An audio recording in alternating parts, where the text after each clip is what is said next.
Assalamualaikum warahmatullahi wabarakatuh. Perkenalkan, saya Yasmin Hayafadia dari kelas Hukum Keluarga 2D. Di sini saya akan meresum materi yang telah disampaikan oleh Bapak, mata kuliah Politik Hukum Islam. Baik, di sini saya akan meresum materi pertama, yaitu tentang konsep dasar politik hukum. Politik hukum diambil dari bahasa Belanda, yaitu Rechtspolitik.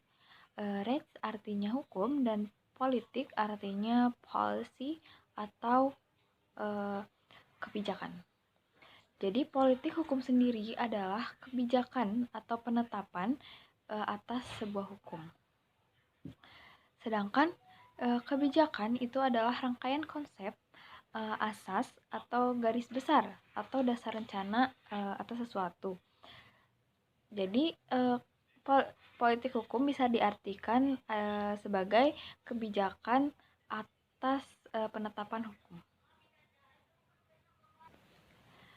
Ada kutipan yang terkenal di dalam politik hukum, yaitu hukum tanpa politik adalah sebuah kelaliman dan politik tanpa hukum adalah akan lemah. Jadi politik hukum sendiri adalah aktivitas penetapan sebuah hukum yang membahas konsep, asas, garis besar, atau tujuan hukum yang melibatkan orang banyak atau melibatkan orang-orang yang berkepentingan dalam bidang tersebut. Jadi, apakah politik hukum itu adalah sebuah ilmu?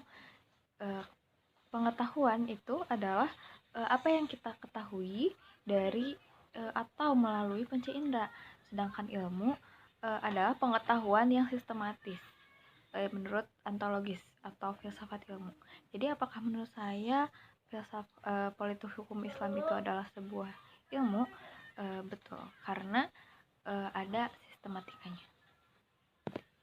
Untuk materi kedua yaitu tentang relasi politik dan hukum. Ada beberapa pendapat dari sarjana hukum tentang relasi antara politik dan hukum. Dan yang pertama itu pendapat dari John Austin atau bisa sering disebut hukum positif, bahwa law is a comment of the lawyer. Jadi hukum itu tergantung pada siapa yang memberikan perintah tentang kebijakan tersebut. Juga ada analytical jurisprudency. Jadi analytical jurisprudency itu ada dua, ada yang non value dan common king. Jadi non value itu adalah jadi perintah tersebut kita tidak berbicara tentang baik dan buruk, tetapi tentang kehendak daripada yang memberikan perintah tersebut. Juga ada common king, yaitu perintah dari yang berkuasa atau raja. Jadi pemerintahan yang absolut. Juga ada antitesis sejarah. Baik, untuk pendapat kedua itu dari Hans Kelsen atau sering disebut hukum murni, bahwa law non-correlation with politics, sociology, and others. Jadi hukum menurut Hans Kelsen itu tidak ada hubungannya dengan politik, sosiologi, atau yang lain sebagainya. Jadi hukum itu tetap hukum dan berdiri sendiri.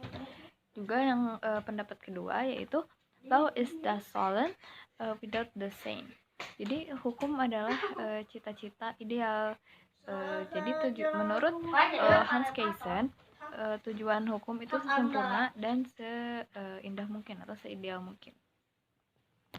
Juga masih banyak pendapat-pendapat dari tokoh lainnya, tetapi yang ingin saya garis bawahi itu ada pendapat simbiosis mutualisme, bahwa politik dan hukum itu saling membutuhkan, juga saling terkait.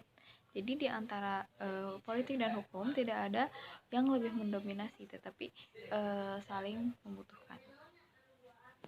Materi selanjutnya yaitu tentang sejarah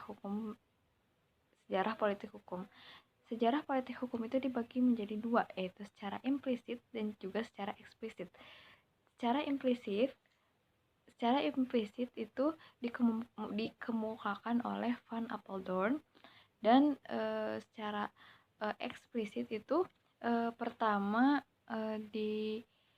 secara jelas itu dikarang oleh Supomo pada tahun 1947. Maksud dari implisit sendiri bahwa politik hukum itu telah dijelaskan, tetapi belum ada kaidah-kaidah yang jelas tentang hal tersebut.